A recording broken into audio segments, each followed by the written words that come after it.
All right, 49ers Cardinals grades from my hometown, Visalia. Told you guys I was making the drive from the Bay Area after the game last night. So now I'm in downtown Visalia, Central Valley town here in California. Had to get the car serviced and see the family. So I'm working out a Component Coffee behind me right now, but I'm going to give you guys a little walking tour as we give these 49ers grades. We could start with the good stuff. We'll start with the offense today. I think I started with the defense last time, but the offense is definitely the place to start because the 49ers offense led this victory against the Arizona Cardinals. 35 to 16. No more 30-point games. The 49ers are scoring 35 a game now. Component Coffee, Main Street. We're going to walk down probably toward the Fox Theater. Hopefully we don't run into too many people. I think it's a little bit quiet on the street here, especially on a Monday morning. But Brock Purdy, we're going to start there. Tyler Burbeck just commented, Brock Purdy's great. I must have leaked it accidentally. A+ for Brock Purdy and the 49ers quarterback room. Sam Darnold gets an A+ for his kneel down at the very end. But Purdy, I mean, how could it not be an A+? 21 out of 22. NFL history in that his completion percentage, 95.2% of the quarterbacks in NFL history who have thrown 20 or more attempts with a 90% completion percentage. Brock Purdy's average air yards, depth of target was higher than anything that we've ever seen in NFL history. 8.6 air yards per attempt for Brock Purdy. So this was the most aggressive game in NFL history that had a 90% completion percentage. So, I mean, there's not much else to say, right? I talked about it all show yesterday. Brock Purdy was awesome for the 49ers as far as accuracy went. He pushed the ball downfield.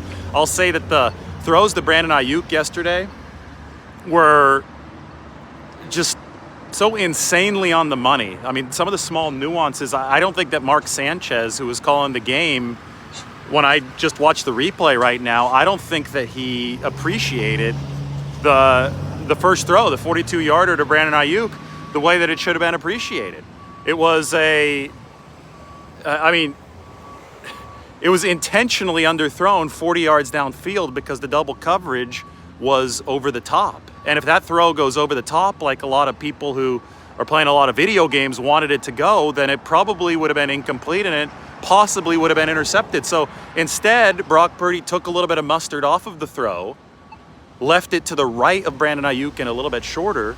And because of that, Ayuk was able to make the excellent adjustment and the catch. So it's one of those things where the 49ers and Purdy trusted Ayuk to make a play. And by trusting Ayuk to make a play, I mean, you see the cohesion, you see the teamwork in full effect for the 49ers. It's rapport between quarterback and wide receiver. You guys lose me for a bit here? There we go. We're back. All right, so we're walking down Main Street here in downtown Visalia. Gonna show you guys the little movie theater, barbershop. Town has changed a bit since I last lived here full time.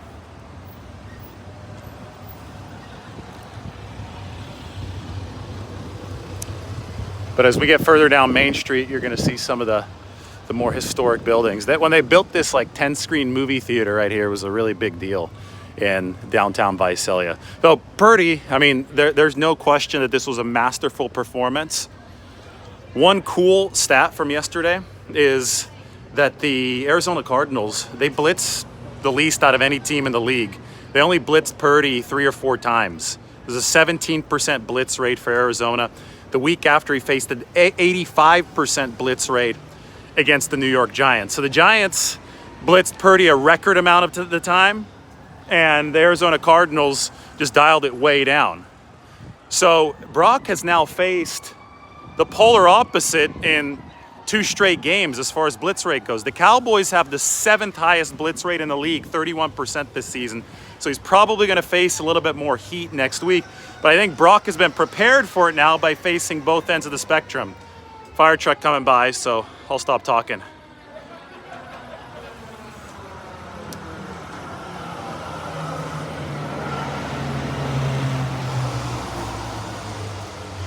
So downtown Visalia actually has a little Chinatown.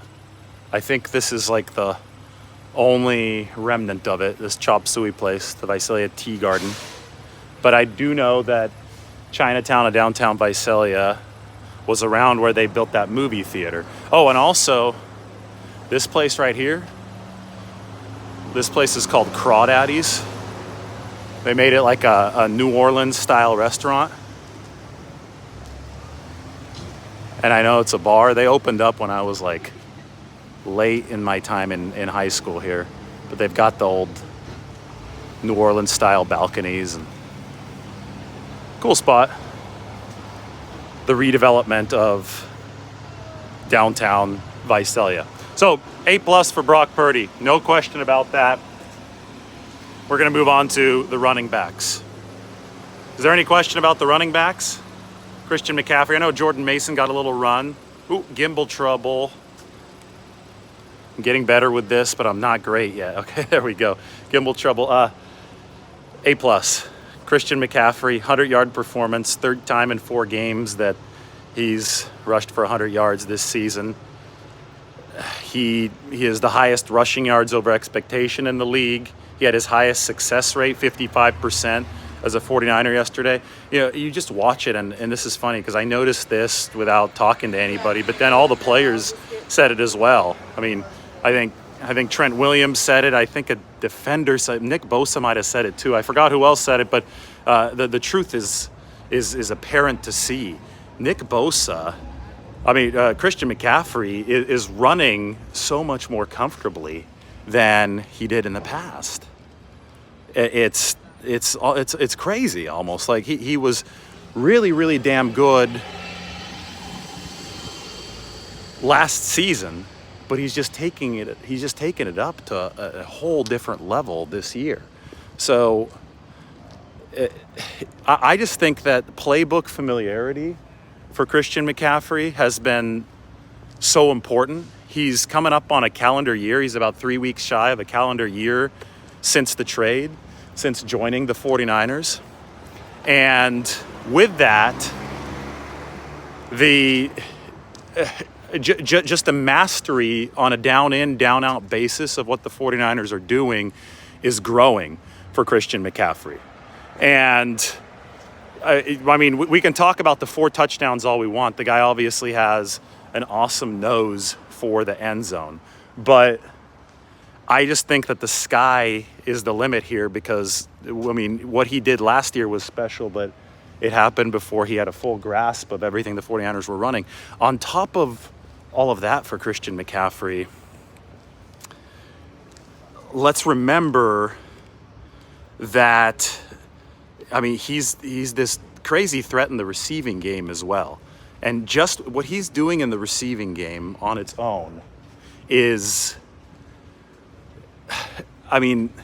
top of the league as well. I think I cited a stat with yards after the catch per reception yesterday of running backs in the NFL.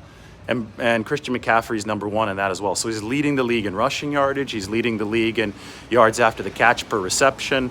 He's literally doing everything. The touchdown catch that he made yesterday, Dennis Gardeck, the edge rusher for Arizona, tried to cover him. And as soon as the 49ers see that mismatch, they go to Christian McCaffrey. So if Brock Purdy distributes the ball properly, which he obviously did yesterday, then opponents have zero chance of covering Christian McCaffrey or the 49ers.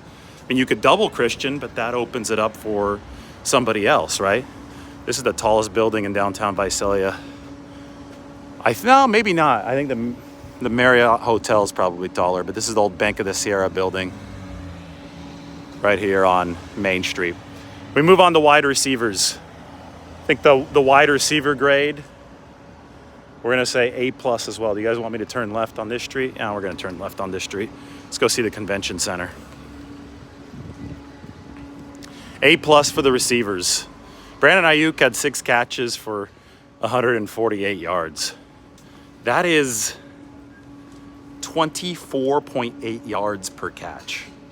The catch radius for Brandon Ayuk is insane. He's got really, really long arms.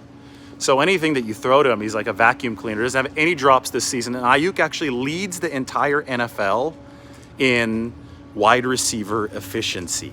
And by that, I mean yards per route run. So it's not really smart to just look at raw yardage or raw catches, because those stats come without context. You don't know how often a receiver is deployed on routes, so you can't tell how frequently a team uses him. In the case of Brandon Ayuk, the 49ers have played 4 games, but he's played only 3 because of the injury.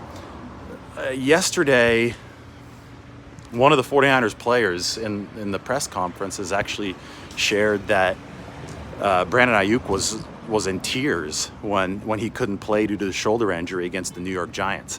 That's how much it means to him. And I mean, you could see how much it means to him every single time he makes a big catch. And he's just staring, like it looks like he's pissed off, looking off in the distance, but just how locked in Brandon Ayuk is.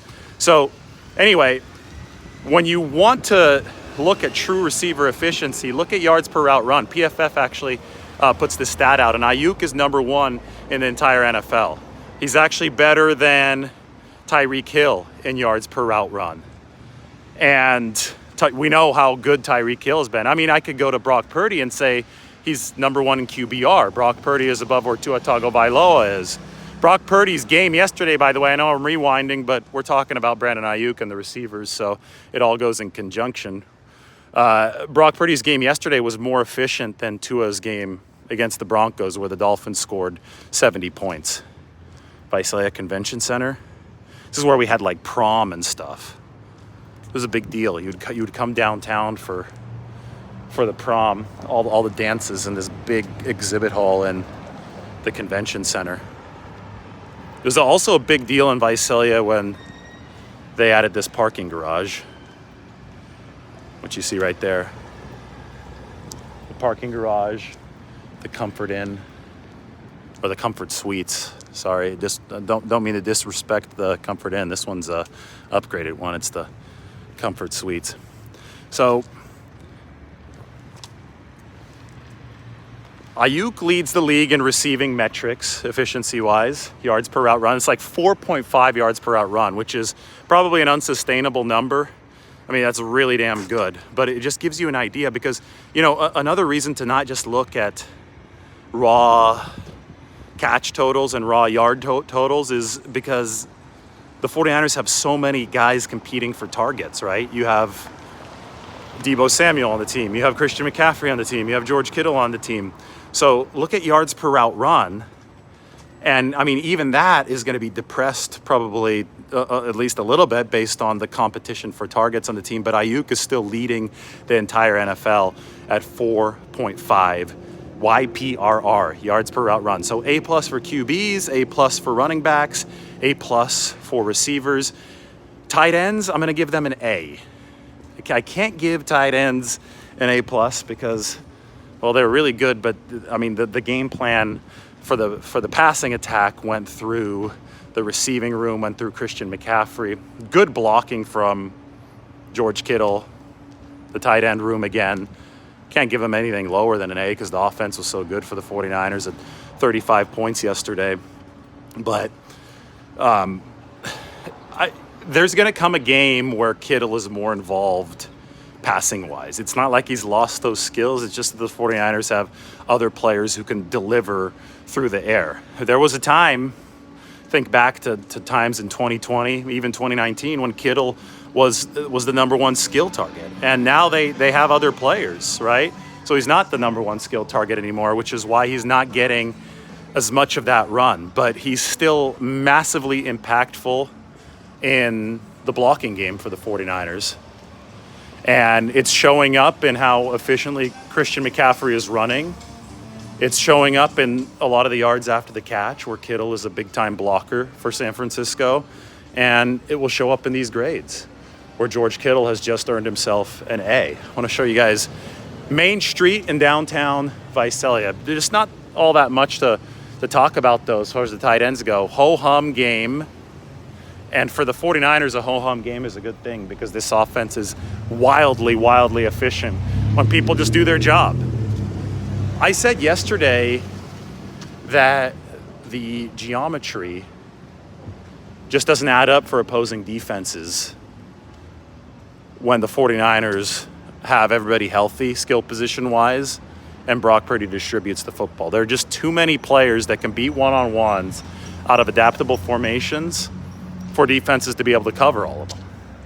And I think that's how we have to look at the tight ends. That's how we have to look at Kittle is, it doesn't matter if he's not getting the ball.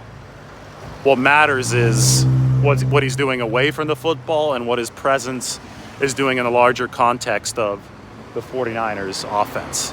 All right, I want to cross Main Street here. We're at the Bank of the Sierra building still, but I'm going to walk over to the Fox Theater as we move to the 49ers offensive line. Looks like we're clear on the crosswalk here. See, downtown Visalia, they call it the Paris of the Central Valley. That's where we're at right now. The Paris of the Central Valley. Paris has gone downhill, though, over the years. So maybe Visalia is nicer. By the way, if we're comparing European cities, I know Visalia is not a European city, but if we're talking about Paris right now, Prague kicks Paris's ass. Yeah, Visalia is greater than Paris. That debate has now been settled. That's what Mike said on the chat. Offensive line, A- for the 49ers. This was the best game in pass protection by far for San Francisco. They gave up only 3 total pressures. Colton McKivitz gave up the sack to Dennis Gardeck. That was the biggest negative play of the whole game. Unfortunately, that's what led to Brock Purdy's one incompletion of the game. Because the one incompletion came on 3rd down and 24? And it was only 3rd down and 24 because of the sack that made it 3rd down and 24. And that was Dennis Gardeck. And I told everybody, look out for Dennis. Not many people had heard of him, but he had already racked up 3 sacks entering this game, beat Colton McKivitz on the spin move, and the rest was history, including Brock Purdy's 100% completion rate. So, I mean, not much to complain about outside of that. Consider the fact that Colton McKivitz has notched a clean sheet the week before against the Giants. Didn't give up any pressures, only gave up 1 today.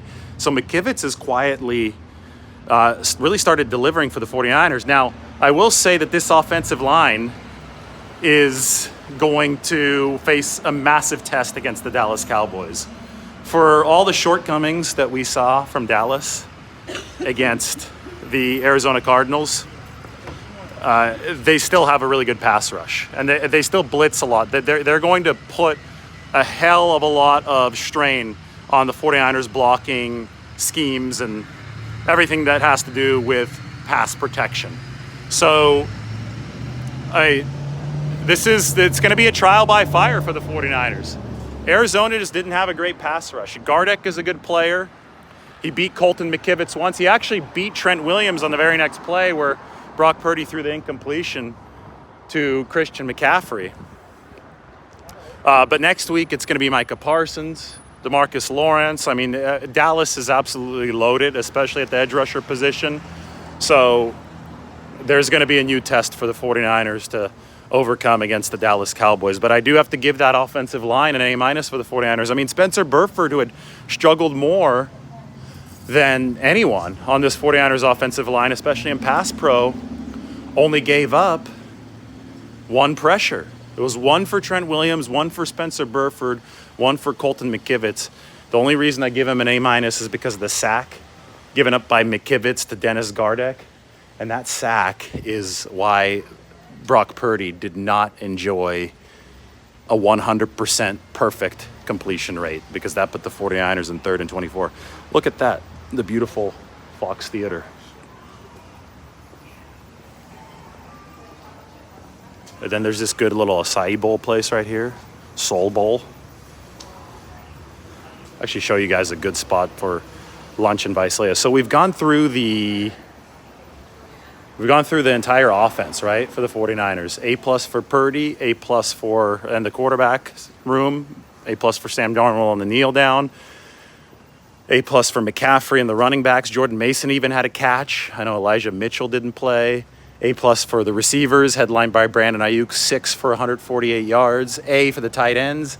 A minus for the offensive line. Yep, I'm going to Orange Works. All right, I'm going to be a little more quiet as I walk inside. I don't want my voice to reverberate through here, but I'm going to show you a great place for tri-tip sandwiches and orange ice cream.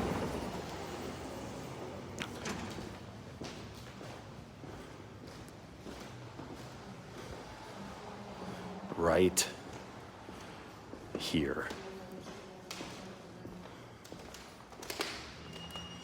This might be where lunch is going to be at. I don't think they're open yet. But it's great.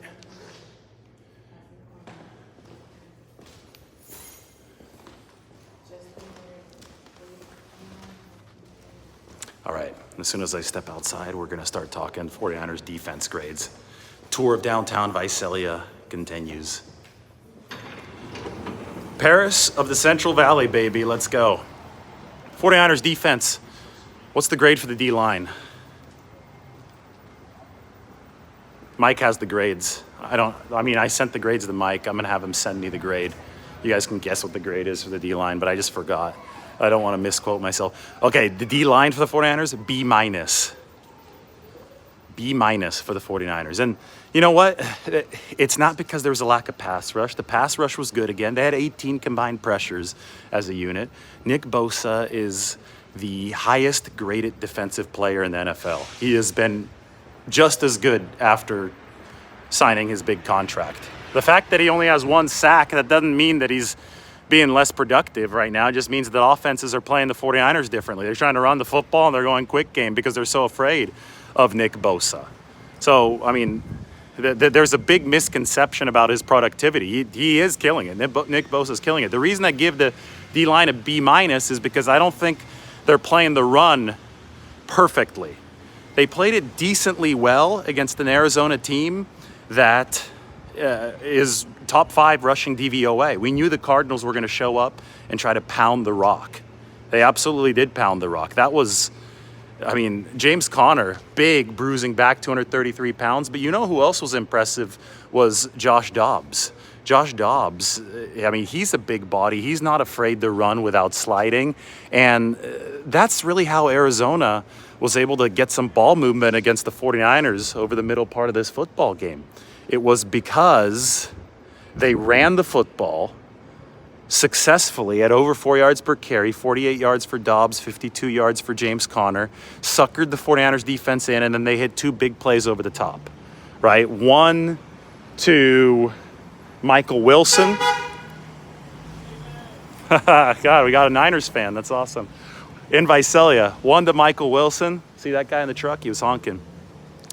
One to Michael Wilson, the Stanford product, and one to Marquise Hollywood Brown in the second half. There were 2 drives, one at the end of the first half, one early in the third quarter, where the 49ers gave up yardage, where they gave up, the points, the 2 touchdowns to Arizona.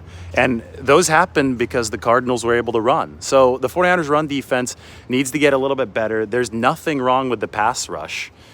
It always comes down to stopping the run so you can have some fun. That's what the 49ers have to do. That's the formula for this team. And over 2 drives yesterday, they did not do a great job stopping the run. So that's why the defensive line gets a B minus. Now the linebackers, what's the grade for the linebackers, Mike? I'm trying to get Mike to send me, I just missed it. He just texted me what the grade was. The linebackers are going to work in conjunction with the D-line, right? So it's A minus for the linebackers.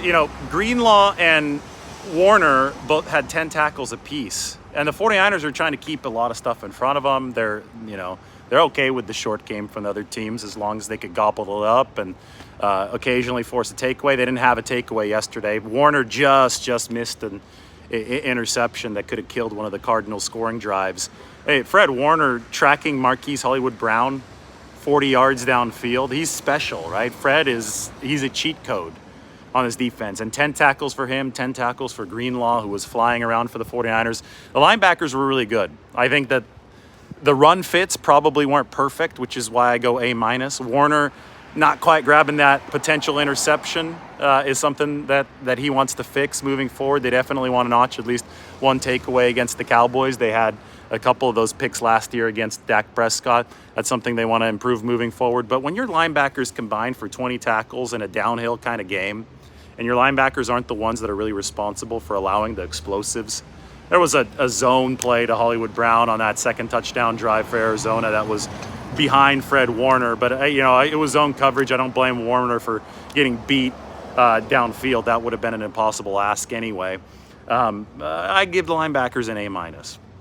I think they're the best duo in the game, right? Warner and Greenlaw. And they stayed away from Greenlaw, especially stayed away from personal foul penalties in this game. Not saying that one against the New York Giants was his fault. I thought that was bad officiating, but you have to like what the 49ers linebackers did.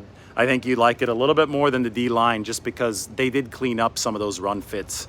I do think that the run fit challenges, just watching the tape, they started up front, and the 49ers are going to have to get a little bit better with that. Now, the thing is, Arizona, that was a top 5 run game yesterday that the 49ers faced. These guys ran for 222 yards against the Dallas Cowboys at over 7 yards per carry. They managed only 105 rushing yards against the 49ers.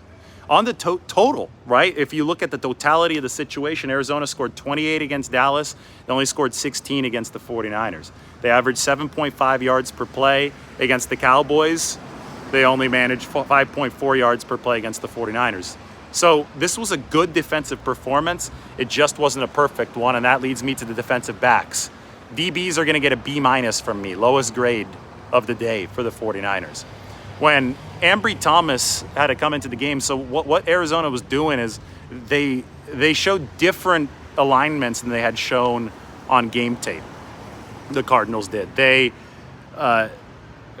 Rondale Moore and Marquise Brown basically flip-flopped between the outside and the slot. They moved Rondale out wide and Marquise Brown inside to the slot, and that caused the 49ers to yank Isaiah Oliver out of the game.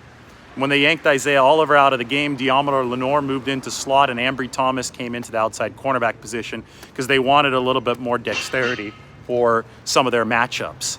And, what that did is it allowed them to pick on Ambry Thomas with Michael Wilson on that drive at the end of the first half.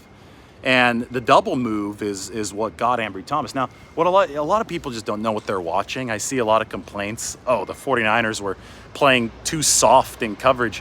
The 49ers didn't give up a single catch in this game outside of garbage time because they were playing too soft of coverage. The two most damaging plays against the 49ers were throws over the top, including the one to Michael Wilson for 33 yards that came on a double move that beat Ambry Thomas, and was just the opposite. Ambry was actually trying to play press man close to the line of scrimmage, and the double move beat him.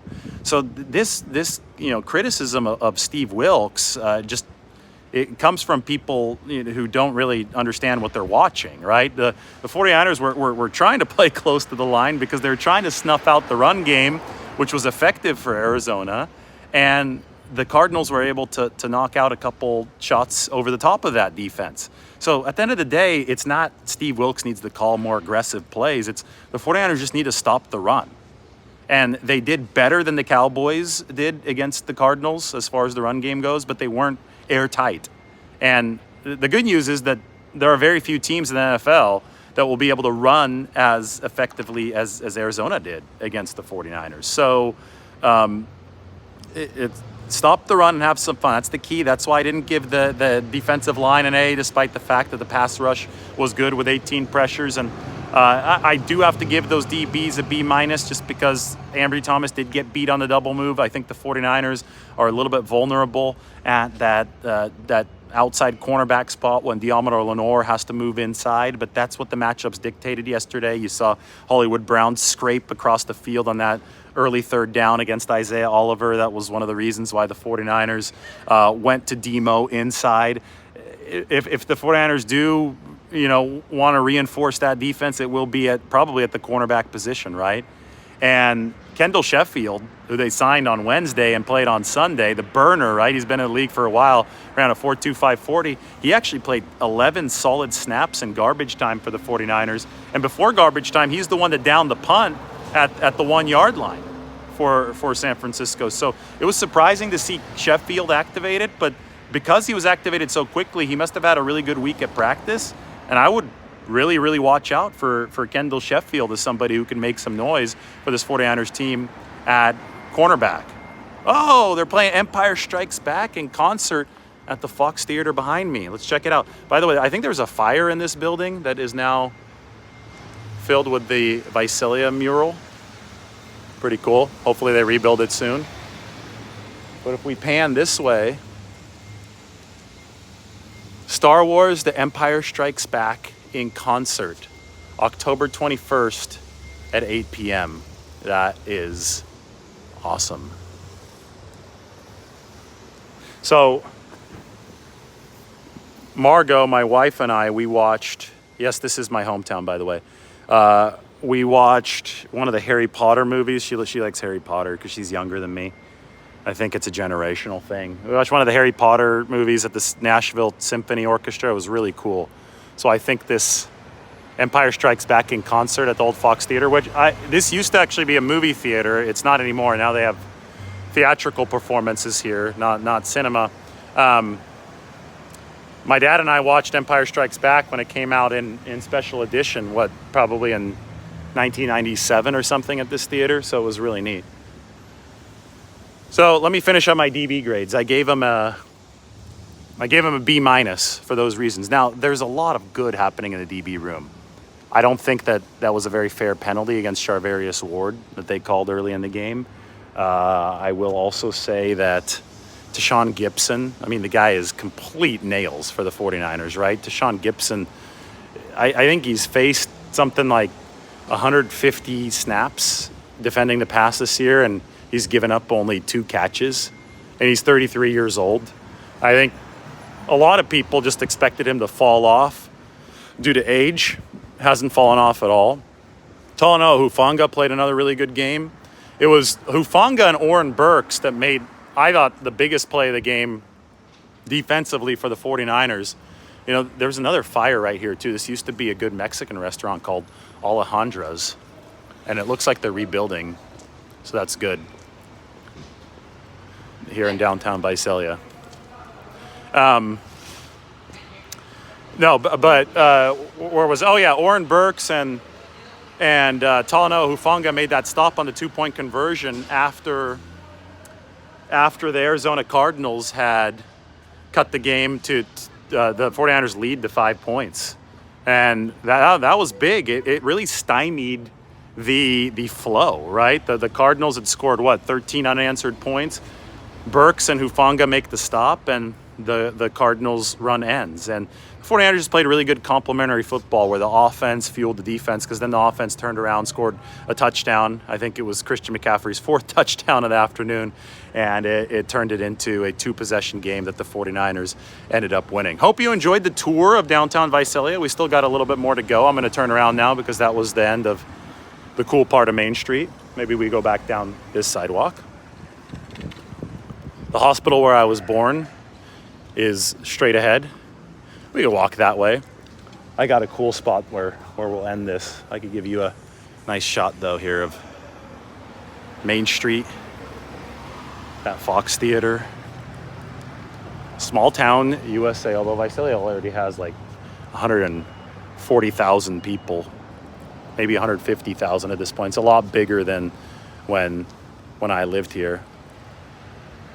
I'm getting better with the gimbal, too. So we got a special teams grade to give out as well. 49ers special teams. Where are we at, Mike? Are we at a B for the 49ers special teams? B probably sounds right. I sent Mike the grades before this. B, yeah. Special teams gets a B. So Kendall Sheffield down that punt. That was good. That was impressive. I thought Ray McLeod had a good punt return early in the game, but then McLeod shouldn't have taken that one kick at the start of the second half out of the end zone. That wasn't a good decision. Got only to about the 10-yard line. That being said, kick returns are now more rare than they ever were. And I can't really fault the kick returner for wanting to take a chance when he does have a shot at a kick return to break one free. So McLeod tried, he didn't get it. And that was the one 49ers drive that ended up not working out. They made it to about midfield, and then Gardeck had the sack, and obviously the 49ers had to punt the football. But I'll give the B to special teams. Jake Moody didn't have a field goal opportunity, but Jake Moody still hasn't missed yet in his NFL career on a field goal or an extra point. So, I mean, the start to Jake Moody's career has been better than the start to Justin Tucker's career. So this is the hospital that I was born at. Not in this building, but this it was called Kauai Delta Hospital back in the day. And this, I mean, all of this is new. This parking garage wasn't here either. What I'm going to do is I'm going to go up to the top of this parking garage so we can close out with a nice little view of Visalia. So let's recap the grades, right? We've got, here are the steps that we're going up. Nice. We've got A+ for QB, A+ for running back, A+ for wide receiver, A for tight end, A- for offensive line, B- for defensive line, I think, or B or B-, A- for running back, for linebacker, and B- for the secondary, B for special teams. Where are the stairs? Oh, here we go. Finding more stairs.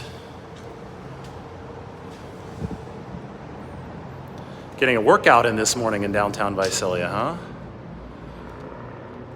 Also working out my gimbal skills. I still could use some work. Especially when I turn like this. It's kind of hard to keep the gimbal on you. I'm definitely, see, I'm just gonna turn it, oh, here we go. The problem with staircases up a parking garage is that you have to make a lot of 180-degree turns, which confuses the gimbal. See, the gimbal just gets really, really messed up. We're almost at the roof though. Here we go.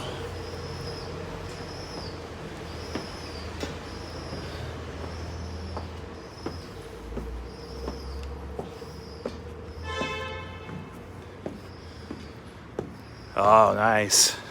We get the panoramic view here of downtown Visalia. I should go to Elderwood, which is a rooftop bar. I've done some stuff from there before.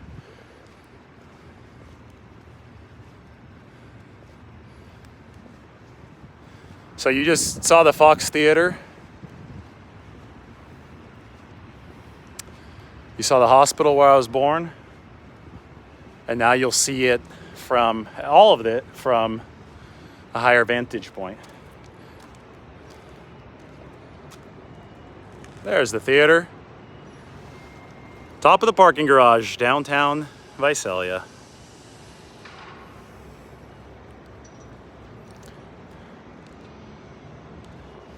I love the amount of trucks in Visalia. We don't have enough of these in the Bay Area. Nice Toyota Tundra. So maybe I do a show before I leave town from this place right here. It's this new rooftop bar, newish, at the top of the Darling Hotel. It's called Elderwood. Right there. Talk 49ers from that spot.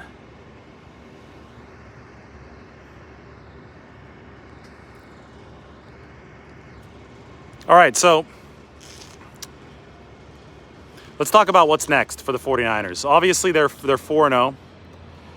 The cumulative grade, if somebody wants to add up the GPA for that, I forgot to do that, but what we basically, you guys, who's good at calculating GPA? Because if you're good at calculating GPA, I'll give you about 5 minutes to do it before we sign off here. You start writing down these grades. It's A+ for, and 4.3, right, for A pluses. So A+ for QB, A+ for running back, A+ for receiver, A for tight end, A- for offensive line, B- for defensive line, A- for linebacker, B- for DBs, and B for special teams. If somebody can take those grades with a 4.3 for A pluses, a 4.0, a 4 for A's, a 3.3 for B pluses. If somebody can give me a GPA, Mike Crocker says 3.7. So the 49ers put up a 3.7 GPA yesterday. That's like an A minus GPA. I think that's very, very fair, right? I think that we can all agree that a 3.7 GPA is solid and a fair representation of how the 49ers played against the Arizona Cardinals. So they beat a team that's top 10 DVOA in football, especially offensively. The Arizona defense is not quite as good as Dallas. What's on deck for the 49ers is a Dallas defense that is ranked number 1 DVOA in all football. But it's also a Dallas defense that gave up 28 points and 222 rushing yards to Arizona. So the Cowboys have been really good against everybody except for the team that was able to run it down their throats, the team that bullied them. I think the Cowboys are front runners. By that I mean they got to get ahead to play as well as their potential dictates they can play. So the Cardinals didn't let them do that. And I think the 49ers, despite the fact that Dallas is ranked number 1 defensively in the league, I think the 49ers are built to test Dallas in very similar ways as Arizona did. And Dallas failed that test. And the 49ers have beaten Dallas in 2 straight seasons. So, and those were both playoff games. Those were both big deals. So the challenge for the 49ers, I think, is similar. The Dallas defense is number 1 in the league, DVOA. 49ers offense is number 2 in the league, DVOA. And on the other side of the ball, Dallas's offense has actually been worse than Arizona's offense. Give you one more look at downtown Visalia here from the parking garage. We're gonna next show that Bank of the Sierra behind me, but you also the white building right here, Darling Hotel. We're gonna be doing a live from there. That's gonna be fun. So Dallas, number 1 defense, number 16 offense. I think the 49ers defense can actually look better next week just because the opponent won't be as good. And it's crazy that we're saying that because the media obviously won't tell you that the Joshua Dobbs offense has been better than the Dak Prescott Cowboys offense, but I'm happy to tell you that.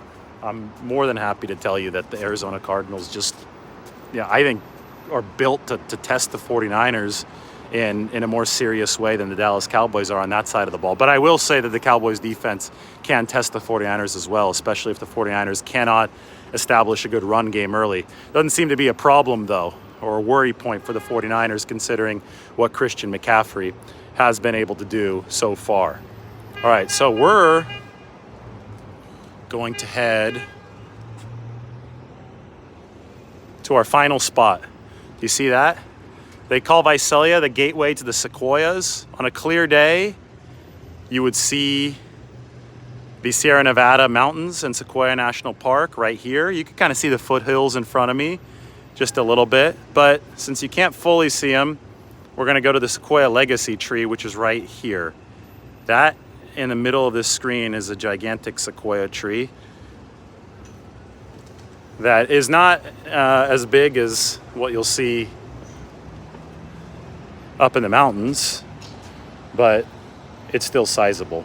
And we'll finish the show here from downtown Visalia, my hometown. Gotta walk down the parking garage though.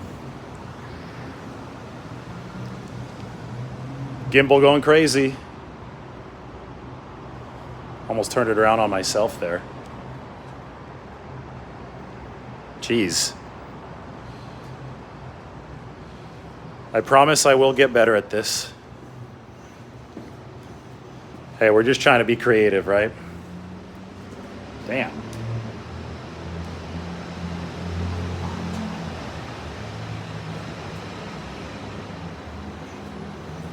Well, it's a baby sequoia, but I think it's all larger than a baby sequoia. I think a baby sequoia, and it's older for sure. 2 more, yeah, I think another flight of stairs and then we'll be down there. It'd be kind of funny if I fell down the stairs as I was doing this, trying to hold on to the gimbal.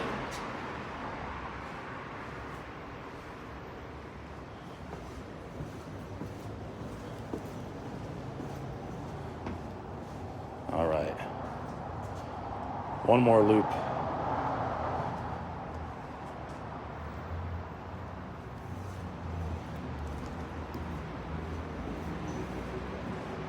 Almost at street level. Next time I should just take the elevator, but I'm afraid that I'll lose reception while I'm in the elevator. And that wouldn't be good since we're live. All right. We made it down the street level here in Visalia. Gonna go by the old post office.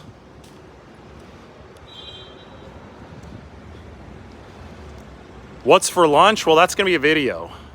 Maybe a tri-tip sandwich, maybe that rooftop bar. I had a great breakfast that I'll make into a video as well. We're gonna have some more 49ers thoughts after these grades. 3.7 GPA for the 49ers against the Arizona Cardinals. No pastrami today. No, it's not on the menu while I'm back here in Visalia. All right, let's get this crossed. And we'll end up at the Sequoia Legacy Tree here in downtown. They got a good looking old post office here too. Post offices are cool ways to see a historical side of a city.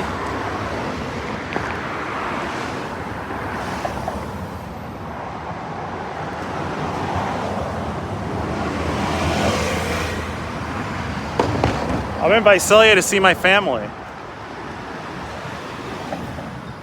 The bistro steak sandwich from Fugazi's. That's just right down the street from me right now. Fugazi's is gonna be right there. But I am gonna cross right here. This guy's revving his engine at me.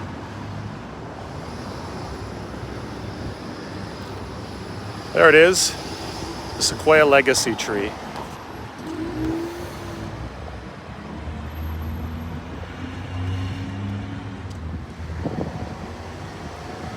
And here is the old Visalia post office.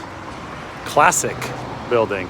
Right next to the tree, right next to the hospital where I was born.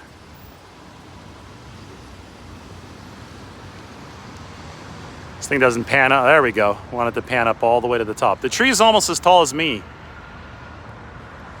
It's almost 6'5", not quite there.